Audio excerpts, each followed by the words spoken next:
Qué alegría poder estar juntos nuevamente en Centinelas y esta vez de una manera muy especial para hablar de hogares encendidos, que es parte de la esencia de la cultura de nuestra iglesia. Bueno, poder charlar, los chicos han estado compartiendo a lo largo de este mes, compartimos con Dani también, así que hola Daniela Rosales.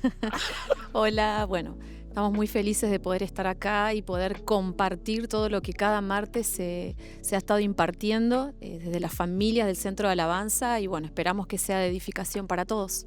Así es, estamos con Alexis y con Cele. ¿Cómo están, chicos? Muy bien. Bien, muy bien. Bien.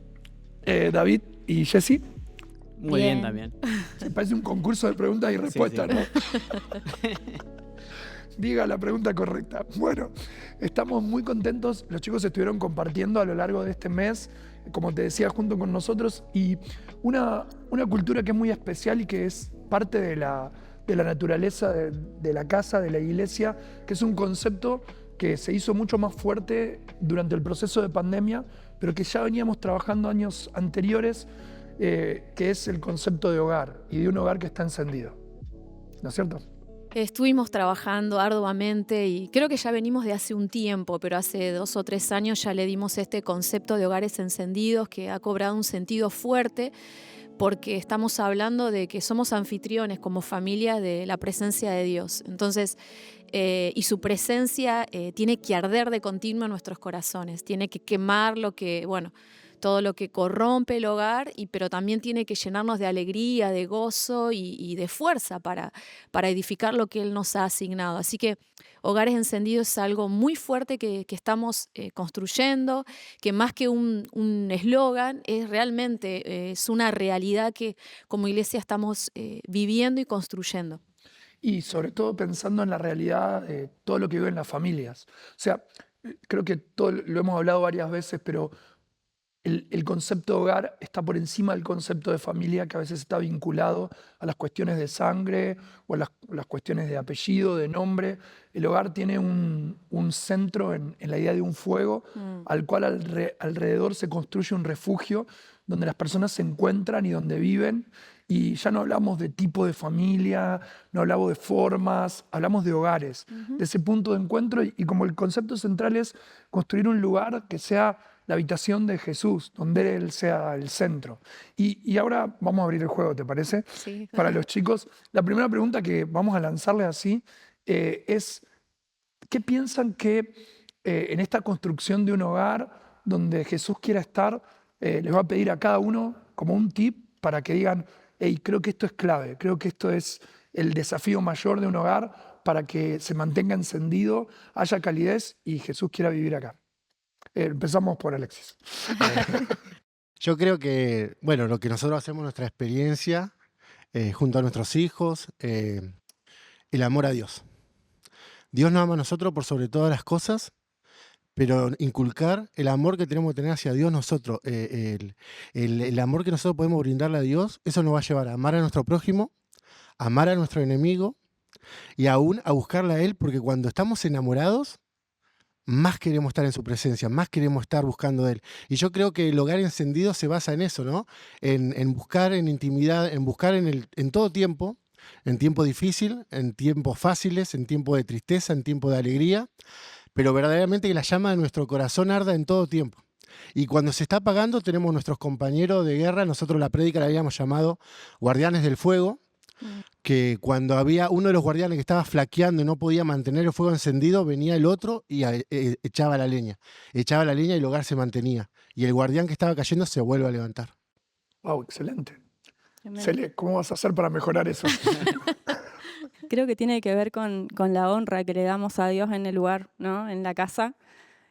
Ponerlo, como decía Ale, Jesús sobre todo.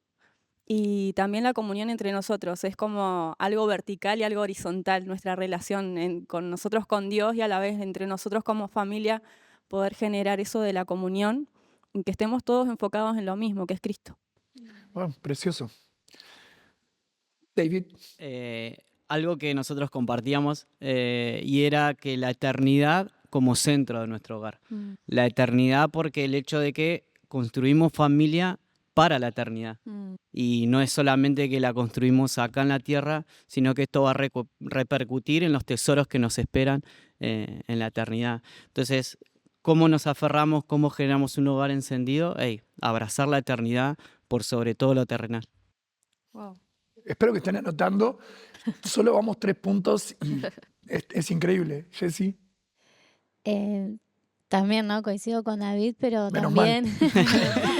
también en nuestro hogar es la obediencia la que nos lleva a tener un hogar encendido. Así como Gedeón obedeció con solo 300 hombres, enseñar también a nuestros hijos a obedecer, que cuesta con hijos, pero yo creo que es lo principal, ¿no? El ser también intencionales en buscar, en tener ese momento de intimidad. Y aparte que lo que nosotros vivimos, aunque nuestros hijos sean chicos, se ve en cada ámbito donde ellos están. Es buenísimo. ¿Dani? Tal cual. Otro tip te doy. Dale. Para mí algo, bueno, por lo menos cuando me tocó compartir a mí, una de las cosas que es muy acorde a los que dicen ellos y que es la palabra de Dios, ¿no?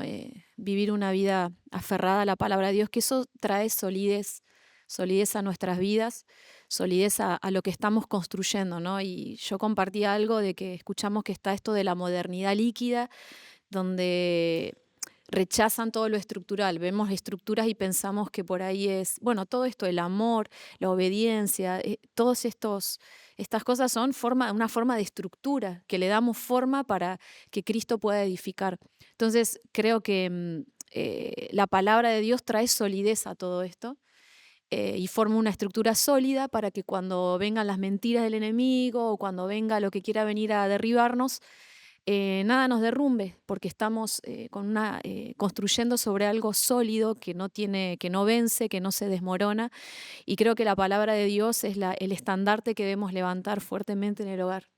Ey, es increíble. Ahora, permítanme ponerme en difícil, porque soy pastor, y todo el tiempo nos la ponen difícil a nosotros. Entonces yo quiero ponérsela. Esto suena hermoso, ¿no?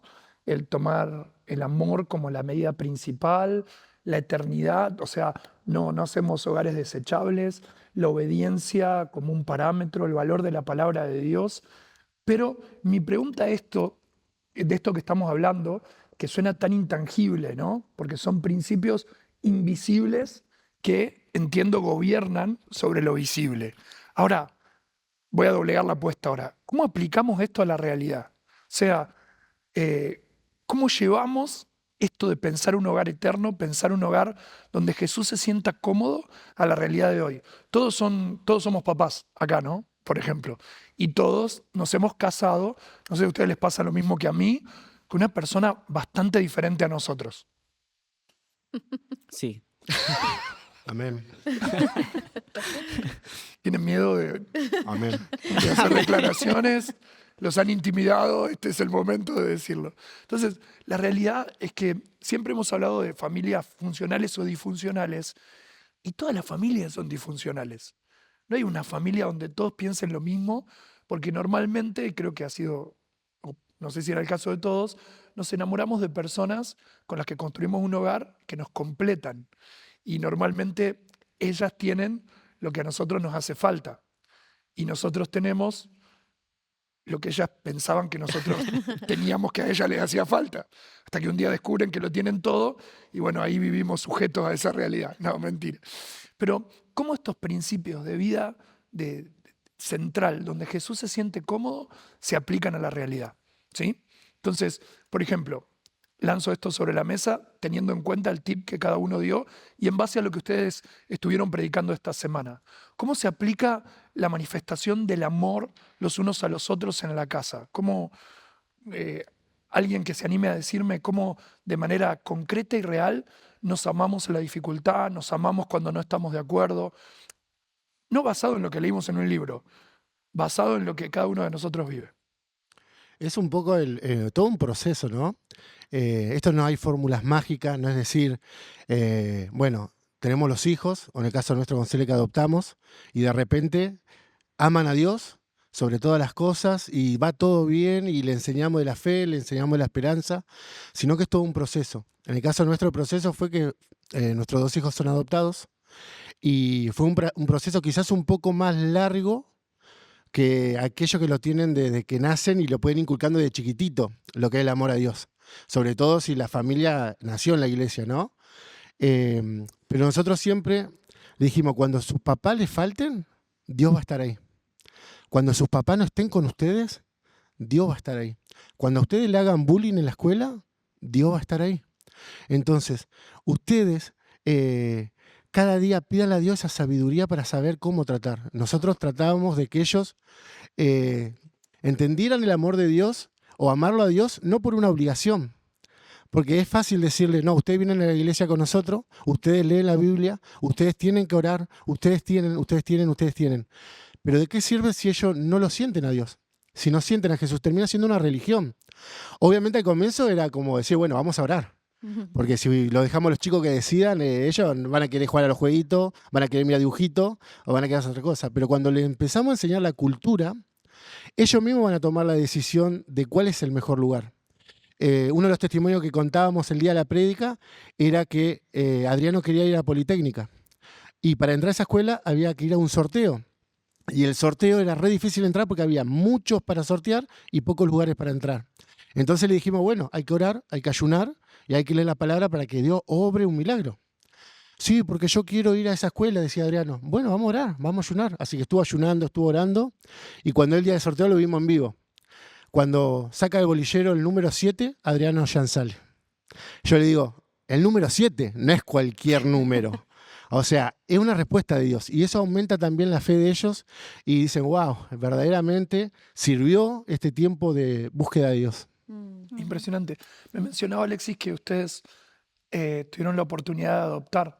Me imagino que aplicar el amor en ese proceso requiere de un esfuerzo mayor o no. ¿Cómo es? Sí, yo creo que me acordaba del título ese del libro de Itiel, creo que es Amar es de valientes y creo que es eso, ¿no? Y sobre todo pidiéndole esa medida de amor a Dios, porque uno, como hablábamos antes, uno tiene una medida limitada de amor, pero llegaron momentos donde las cosas no eran muy fáciles y teníamos que pedirle realmente a Dios esa medida de amar como Él ama y sobre todo pedirle a Dios que nos muestre cuál era el propósito con ellos. Y con respecto a lo que decías antes, creo que poder ver la porción que hay en cada uno de Cristo, eso nos hace honrarnos y poder vivir, o sea, realmente cuando las cosas no van bien, realmente recordar que hay algo de parte de Dios en sus vidas y poder impulsarlos en el propósito que Dios tiene para ellos también. Es increíble. Ellos hablaron de los hijos. Yo voy tirando para que vaya desestructurando de a poco. Y entre ustedes, me interesaría, en la medida que ustedes puedan contar, cómo aplicaron el amor, porque ustedes no conocieron el amor entre ustedes estando en Dios, sino de afuera. O sea, ¿funciona esto de que uno, sin conocer a Dios, construye un hogar, conoce a Dios? ¿Cómo es ese cambio y cómo lo aplican hoy en día? Bueno, no, el amor no funciona fuera de Dios. La realidad es que nuestro matrimonio, por así decirlo, cuando comenzó, que no comenzó en Dios, no era matrimonio, ni siquiera era Nada. amistad, nada, porque la realidad es que no existe. Fuera de Dios no existe. Sí, es un poco disfrazar algo que no es. Nosotros tratamos nos unimos, pero no había una unión sincera. Intentamos algo, intentamos amarnos primeramente y no funcionaba. No funcionaba y tuvimos nuestros hijos y pensamos que esa iba a ser la unión de todo y no, pero tuvo que aparecer Dios para que nosotros nos amemos. Y ahí se aplica esto que nos amamos porque Dios nos amó primero. Si no era imposible, hoy no estaríamos acá. Ni siquiera la llegada de un hijo a nosotros nos pudo unir. No bastó con uno, vino el segundo, tampoco. Pero tuvo que haber alguien que realmente amó el propósito que Dios tenía para su vida y con tan solo 7 años nos hizo llegar a la iglesia de vuelta, en mi caso, bueno, ella conocerlo a Dios, ese amor que mi hijo abrazó a los 7 años, que cuando se quiso presentar, fue lo que a nosotros hoy nos sigue uniendo, ¿no? Y es servir, amar a Cristo por sobre todas las cosas y bueno, e intentarlo. Y algo que vos preguntabas, ¿cómo se hace? Y dejando que Dios obre, porque si no a veces es muy difícil con todas las batallas, luchas, Sí. y más con el propósito que cada uno portamos. Pero como familia tenemos un llamado a servir y las luchas están, las batallas están, pero hey, Dios va a estar con nosotros y así es. Y eso se aplica a nuestra familia. ¿Y cómo fue ese tránsito? Porque creo que es lo que preguntamos todos. Todos vivimos diferentes procesos en el hogar, pero pasar tan abruptamente de no tenerlo a tenerlo, y por favor ustedes intervengan cuando quieran, pero a ver, es tan así que él nos elimina todas las dificultades, todos los problemas, o... No, muchas veces seleccionamos mal la leña y le mandamos ahí un poco de leña verde, Dinamita. un poco de leña húmeda y sí, no es todo. De hecho, cuando yo conozco a Dios, fue una transformación primero conmigo, ¿no? Fue como romperme, molerme toda y de a poco Dios reconstruyéndome, sanándome para yo ser después una esposa sana, una madre sana. Y eso fue lo que fue alimentando, ¿no? Pero sí, las leñas verdes están. A veces elegimos más qué tipo de leñas Claro. ponemos a la hora de formar un hogar encendido, ¿no? Como decía Jessy, en vez de hacer llama para abrazarnos y llamarnos a ese centro, Ah. larga humo, ¿no? Y nos intoxica y nos intoxicamos y es todo un Se caos. prende fuego todo. Claro, y en vez de ser un calor que nos une, nos desune, porque elegimos mal. Pero no es fácil, obviamente, no vamos acá a caretear nada, hay procesos que son muy difíciles y a veces no hay acuerdo, pero algo que vos siempre predicás es que en el desacuerdo también hay acuerdo. Entonces, bueno, estamos en desacuerdo, pero acordamos en algo. Hey, Dios por sobre todas las cosas. Eso, Vamos a Él. eso es lo principal, ¿no? Más allá de que nos equivocamos o como lo decimos a modo de chiste, ¿no? De elegir mal la leña para el fuego, lo que enseguida nos enfoca y nos redirecciona es Dios, o sea, ¿qué estamos haciendo? Y si esto no le agrada, en mi caso es todo el tiempo preguntarme, ¿no? Pero ¿le agradará a Dios que yo me mueva así, que yo haga esto así? Es como que eso es lo que nos vuelve a llevar al fogón. También un poco, yo creo que la vida es como una moneda de dos caras. Que a veces te toca la buena cara y a veces te toca la mala cara, ¿no? Pero es saber en cada cara cómo actuar. En Wow. agradecimiento a Dios y en poder reconocer que Dios, así sea lo peor que te puede estar pasando, Dios está ahí. A nosotros nos pasó que el proceso para la paternidad y maternidad junto a Cele fue tremendo, fue de muchos años. Nosotros empezamos a buscar desde el año 2005 un hijo y eso se pasó por un montón de procesos de laboratorio, de hacernos estudios, de ver qué era lo que estaba pasando, de malas noticias. O sea, fueron muchos años de malas noticias, de hacer tratamientos y ver que no funcionaban. Y preguntarnos, pero Señor, ¿por qué si te estamos sirviendo, tratamos de hacer tu voluntad, te estamos pidiendo un hijo? Vos tenés el poder de darnos el hijo. Pero no entendíamos cuál era el propósito de Dios. Por ahí muchas veces nos desespera esa situación porque pensamos que estamos pidiendo bien, pero quizás no está acorde a la voluntad de Dios. Y eso lo pudimos entender recién en el 2016, cuando pudimos adoptar. Dijimos, wow, todavía cuando nosotros empezamos a buscar a nuestros hijos, ninguno de nuestros 2 hijos actuales había nacido todavía. Pero Dios ya tenía un plan. Dios ya sabía que iba a pasar más allá. Y nos reservó a nosotros para esos 2 hijos. Entonces, ¿cómo no agradecerle a Dios que Él hace todo perfecto? Por eso muchas veces nos agobian los problemas, las dificultades.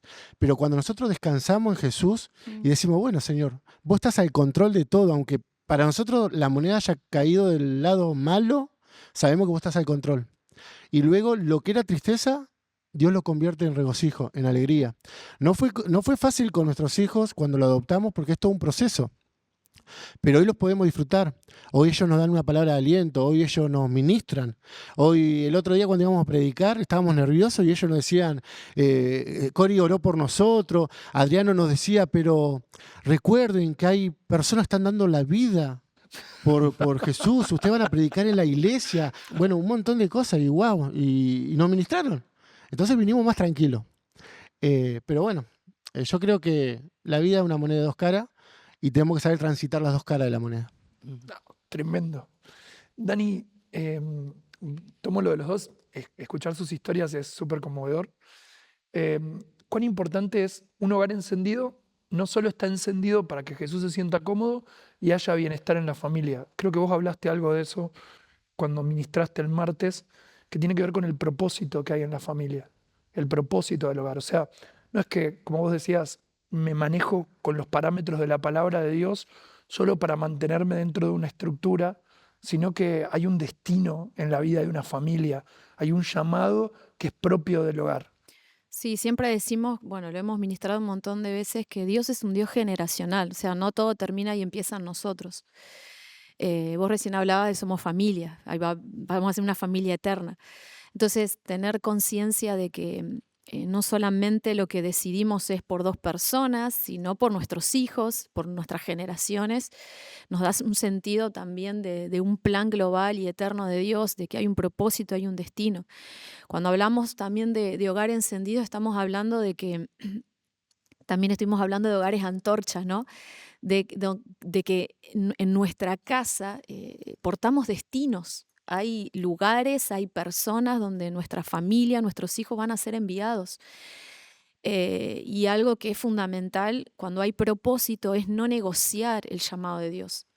Y no negociar es lo que vos preguntabas, ¿no? Bueno, ¿qué cosas prácticas hacemos para que el amor, la obediencia, la palabra estén permanentemente? Y bueno, son elecciones que tenemos que hacer y disciplinas que necesitamos tomar para que el propósito de Dios realmente se cumpla. Entonces, algo de lo que nosotros hacemos es decir, bueno, no negociamos, por ejemplo, ¿no? La santidad. No negociamos vivir dos cosas. No negociamos en casa, esto es lo que nosotros queremos vivir. Y no es poner reglas, sino que es elegir, como decís vos, ¿no? Al principio pareciera que comienza con esto, pero cuando ellos mismos ven el fruto, ¿no? de lo que viven en el Señor, de lo que el Señor les comienza a hablar, entonces nada, es un deleite y el propósito se apodera de ellos, ¿no? Cuando creo que todo comienza con los adultos, en primer lugar, que se pongan de acuerdo en decir, bueno, esto no lo negociamos, esto es lo primero, estos son nuestros valores, estas son las cosas que elegimos para nosotros. Y al principio por ahí vamos a tener batallas, luchas con los chicos, con los niños, pero cuando realmente, ¿no? Lo vivimos, no solamente de palabras, sino con conductas y con actos cotidianos, entonces los hijos comienzan a verlo. Creo que de la mesa vemos a nuestros hijos, yo lo veo lo de ellos y lo de ustedes, los nuestros, y hemos visto exponer los ambientes de casa de oración, exponer los ambientes donde los traemos para que sean ministrados, inclusive nosotros, ¿no? Tener a alguien con quien hablar, rendir cuentas, todo, ¿no? Es tomar de lo que la iglesia provee para que ese propósito se cumpla. Y no hay otra forma. Como decía vos, no, nos encantaría que, ay Señor, podés hacer esto y que suceda. Sin embargo, es un trabajo nuestro de decisiones y elecciones cotidianas que nos llevan a que eso se cumpla. Pero tener conciencia de que hay algo que Dios depositó en nuestra familia y necesitamos mantenerlo encendido. Y eso es verdad. Y hay un concepto que trabajamos durante mucho tiempo que fue, nuestra iglesia se llama centro de alabanza, ¿no? Mi hogar como centro de alabanza. Y creo que el sentirnos parte de la comunidad de fe tiene que ver también con esto de encontrar ese propósito, ese destino. O sea, esto es más que un podcast de religión o más que un podcast de decir, bueno, para tal o cual cosa, sino que hemos descubierto que la iglesia somos todos, que nuestro hogar es la iglesia y que la iglesia es el hogar de todos. Y me parece que eso está bueno también que podamos trabajar ese concepto, porque no sé si puedo estar equivocado, pero escuchamos durante mucho tiempo que, por ejemplo, la vida de la iglesia me robó tiempo de familia. Y en realidad me mata porque todos hablaron del espacio donde sus hijos crecen, del espacio donde uno puede ser vulnerable, del espacio donde uno puede crecer en su llamado, en su propósito. ¿Lo sienten así? La vida de... Bueno, no me va a decir otra cosa porque está su pastor hablando con ustedes ahora. No, la verdad que estaba pensando en hacerme Sí. de otra religión. No, pero ¿cómo lo sienten y cómo lo viven? Por ahí ver esto, que la palabra no vuelve vacía, ¿no? Y lo que decía Dani con respecto primero uno empieza con disciplinas, ¿no? De decir, bueno, o sea, es necesario que tomemos tiempo para orar y, no sé, no te veo orando y vos querés cambios y no te veo orando. Y de repente, o sea, hoy verlos como, ¿dónde está tu hermano? Está orando, o sea. Y vos decís, está orando, o sea, como que ya no le tengo es que verdad. decir, o sea, ellos han entendido que es su esencia, ¿no? O sea, la comunión con su Padre Celestial. Y es hermoso porque ya no lo vivimos como, al principio son pautas, tenemos que orar, hay que tomarse tiempo, dejen de ver lo que están viendo, es necesario que le dediquemos tiempo a Dios y hoy, o sea, es como que ellos mismos ambientan, ellos mismos se nutren acá y lo replican en casa. Entonces es fundamental. Eso es buenísimo. Ustedes dos están sirviendo juntos en un ministerio. ¿Cómo es eso de trabajar el concepto de hogar, de iglesia y que todo se resuelva ahí? No sé. No, es Es terrible. Es todo un tema. No, es difícil. No es difícil porque siempre sabemos que es para Dios. A ver, yo renuncié a mi trabajo y yo me acuerdo que, volviendo a lo que decías al principio, ¿no? Que la iglesia te consume el tiempo de familia. Yo trabajaba en un lugar que muy rara vez teníamos franco un sábado. Y mi nene más grande, Mateo, él viene de re chiquito a la iglesia, de que nació. Y yo me enojaba cuando él no quería ir en mi franco un sábado y él se quería ir a la iglesia. Y yo decía, pero estás todo el día ahí, no te dan ni de comer. Y yo hoy verme, ¿no? Acá día y noche y lo disfruto, lo disfruto muchísimo. Amo servir. Soy la chica que hace los cafés. Me encanta estar acá, servir a mis hermanos, ¿no? No es un peso, no es una carga. Servir con mi esposo en otro ministerio es, como hablaba él al principio, ¿no? En los desacuerdos hay acuerdos y es enfocarnos también en el propósito que tiene Dios, primeramente como matrimonio, ¿no? Y después cómo repercute. Yo creo que es hermoso ser parte de la comunidad iglesia, ¿no? Y que mis hijos estén todo el tiempo metidos, me encanta. Quizás por mi pasado de hijo de pastor, que vivíamos siempre en la iglesia, era reunión de niños, estábamos, reunión de mujeres, estábamos, reunión de esto, estábamos. Y a mí me apasiona la iglesia, amo la iglesia de Cristo, y que ellos sean parte y quieran estar. Eso es lo que me encanta, no es que yo los obligo. Quizás alguna vez lo hemos obligado, pero sale natural en ellos decir, no, tengo grupo de vida, ¿no? Quizás lo vemos ahora con el más grande, que ya es adolescente y dice, no, tengo grupo de vida a las 6, a las 8 tengo reunión y después tengo after. Pará, y a la mañana escuela de adoradores y al mediodía juega la pelota. Y yo decía, no me está robando tiempo. O sea, depende de cómo uno lo lleve, ¿no? Y a mí realmente que mi hijo pase tiempo en casa, lo amo porque sé que va a encontrar refugio, sé que va a encontrar contención, que muchas veces en el hogar no la va a poder conseguir, ¿no? Porque no estamos, por diferentes trabajos o porque no se da el ambiente, y yo sé que acá lo va a conseguir. Y también es que forme de eso una cultura, ¿no? La cultura, y eso lo va a trasladar a la casa igual, ¿no? Porque él sabe dónde va. Y cuento algo rápido, ayer, bueno, no sé cuándo va a salir esto, pero mi hijo tuvo un accidente, el más chiquitito, y un accidente, tuvimos que salir al hospital y todo Intentó eso. volar y no, No, todavía no tiene no se le ese habilitó poder. ese No sé si superpoder. cuando salga esto o lo escuche dentro de varios años haya podido cumplir el sueño de volar, Me hizo pero pegar un susto. y nosotros no estábamos. Y después cuando, bueno, yendo al hospital todo, nos cuentan que Mateo, mi hijo más grande, lo primero que hizo se largó a llorar y se puso a orar. Mm. Entonces yo digo, no sé si estaba contento, triste, enojado, no sé qué era, pero yo digo, wow, veo eso. Veo que a la primera, cuando vino una prueba, oró, ¿no? Buscó a Dios para que Dios esté al control de todas las cosas. Y yo digo, wow, eso es hermoso y eso lo aprende en la iglesia. Por eso no es robar tiempo, es abrazar algo que quiero que continúe con Sí, sus hijos. tal cual. Y como decía Dani, es de generación en generación. Mm.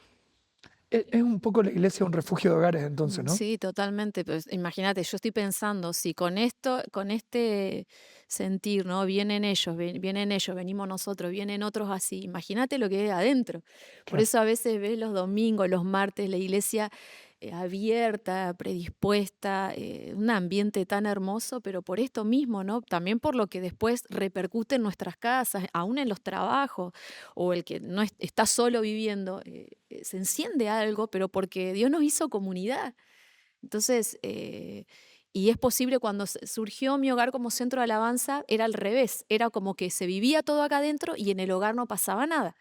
Entonces decidimos que tu casa sea una pequeña iglesia, un pequeño centro de alabanza, ¿no? Y ahí fue cuando decidimos visitar los hogares y crear una cultura de adoración, de devoción a la presencia de Dios. Entonces, cuando nos convertimos en anfitriones de la presencia de Dios, pasan cosas, pasan cosas. Sí, pasan cosas buenas. Ujú. Sí. Y cuando no pasan cosas buenas, sentís la fortaleza de tus hermanos, sentís el acompañamiento del Espíritu Santo, tenés ahí a un grupo, a una persona que te está llamando, que está ahí. Nada, es hermoso. Yo pienso que es un buen lugar para que como hogares podamos ser vulnerables, porque a veces Sí. en el entorno cotidiano, y ahora para ir cerrando, tal vez, porque hay gente que nos escucha y que dice, "Ey, es como algo re idílico esto que están contando. Ojalá pudiésemos mostrar el tránsito hasta este punto y Claro. todo lo que nos El falta, proceso. pero claro, pero es real, o sea, es como vivimos, es como lo sentimos, es como hemos aprendido a ser iglesia y es como luchamos todos los días para que sea. Me gustó esto de ser guardianes del fuego, porque no es que te levantás a la mañana y el fuego está encendido. Tenés que establecer disciplinas, tiene que haber propósito, tiene que haber tolerancia. Y la realidad hoy es que me imagino que hay un montón de personas que también nos están mirando ahora y que dicen, mi casa es una heladera. O sea, vengo de 2 divorcios, tengo un hogar ensamblado, nada, serví a Dios toda mi vida y parece que nada sirvió. Y bueno, con todas estas preguntas para decir, ¿cómo hago? ¿Cómo comienzo? ¿Cómo enciendo este fuego? Yo quisiera cerrar pensando en esto, ¿no? ¿Cómo se inicia? ¿Cuál es el primer paso? ¿O cómo hacer para decir, bueno, necesito dar ese salto de fe para que mi casa empiece a ser esto, un refugio? Me pasó a mí, yo viví con mis papás de momentos de mucha tensión, de estar separados, y muchas veces mi casa no era el refugio que yo esperaba y que yo necesitaba. Hoy soy pastor, viajo un montón, y mi gran desafío es construir de mi casa un refugio del cual mis hijos quieran estar, no quieran irse.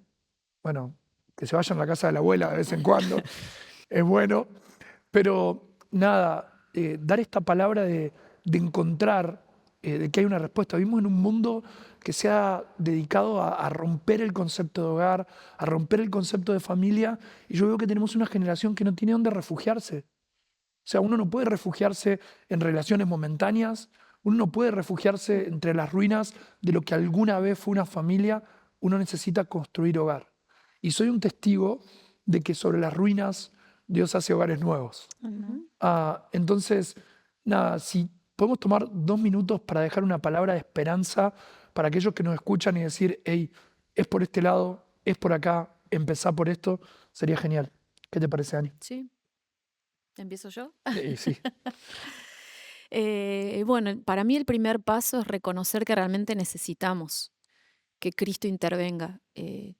Si no, o sea, decir, sí, realmente necesito que venga.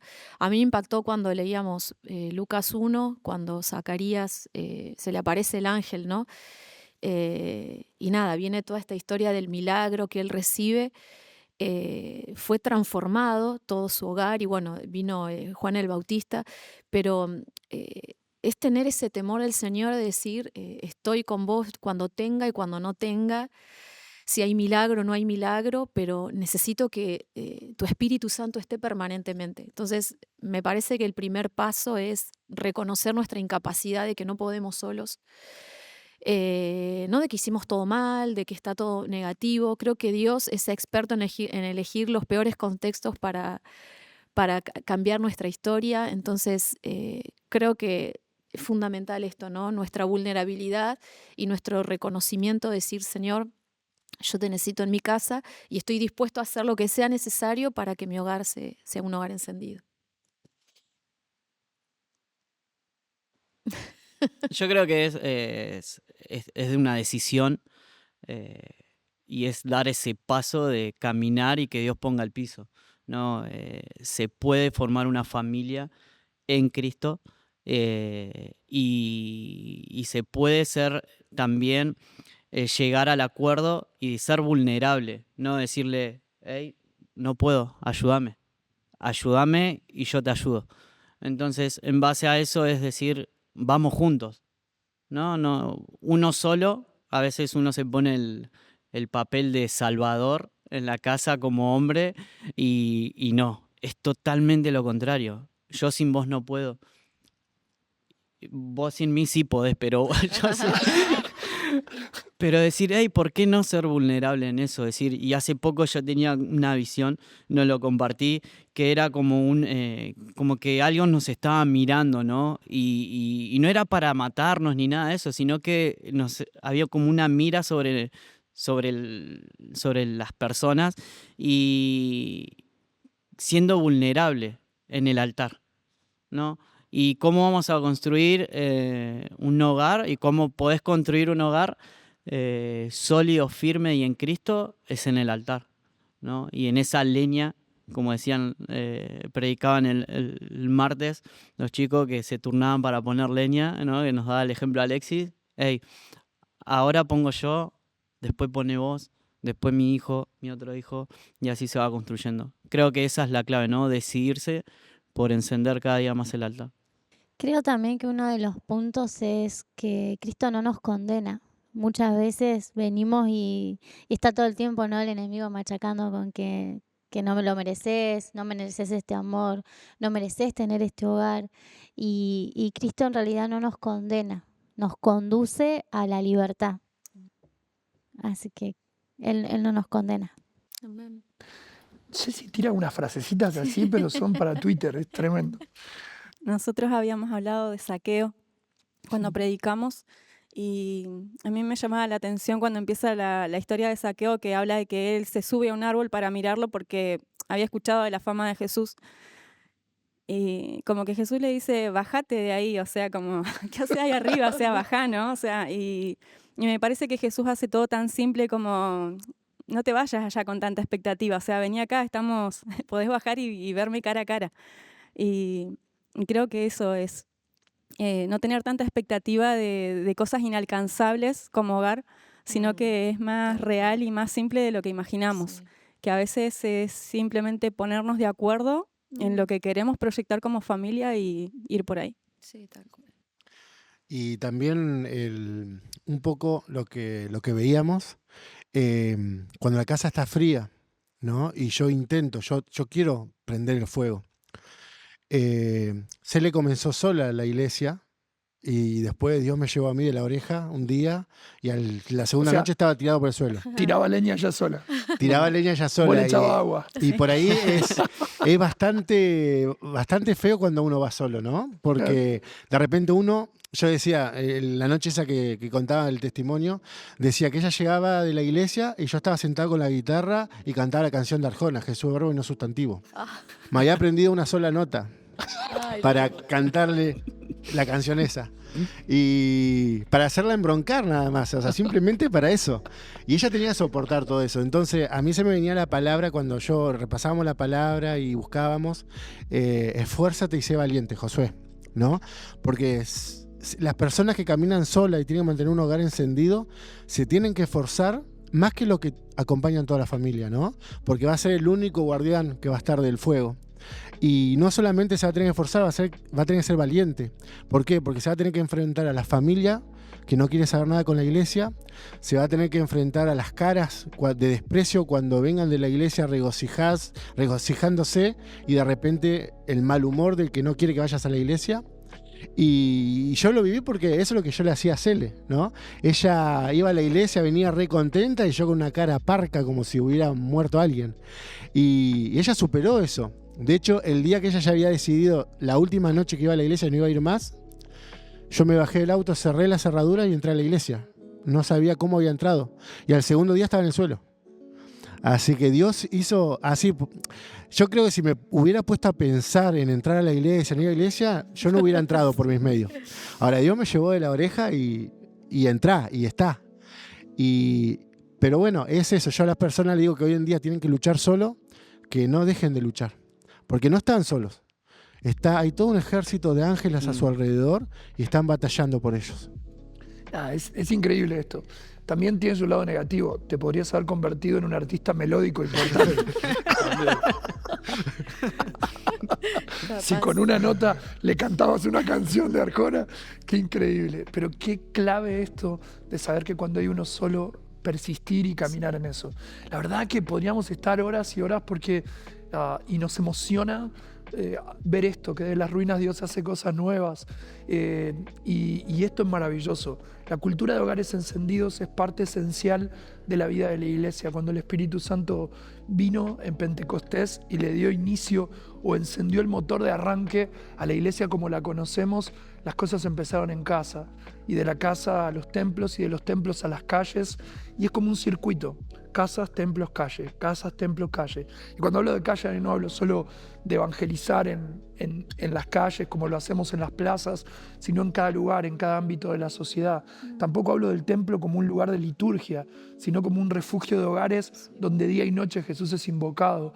Y en las casas porque es el culto primario, es el lugar donde se parte el pan, donde tenemos esa esencia y donde se prepara el camino. Y creo que por eso cuando Jesús habla de su regreso, no dice estoy a la puerta de la iglesia o del templo, dice yo estoy a tu puerta, de tu hogar, y llamo, y yo golpeo, y aquel que abre, yo voy a entrar y voy a cenar con él. Y es una sensación de urgencia, de que no solo más y más personas conozcan a Jesús, sino que cada día haya más hogares encendidos, para que cuando Él vuelva y golpee la puerta, encuentre en nuestros hogares que hay fuego. Creo que ese es el mayor llamado que Dios tiene para nosotros. Nada, ha sido hermoso, nos tenemos que despedir hacia allá, todos. Gracias por compartir esta cultura de hogares encendidos. Quiero invitarte a que lo compartas, que lo multipliques en tus redes sociales, y el mes que viene vamos a cerrar con una nueva cultura. Ha sido re bonito. Gracias, chicos. Gracias a ustedes.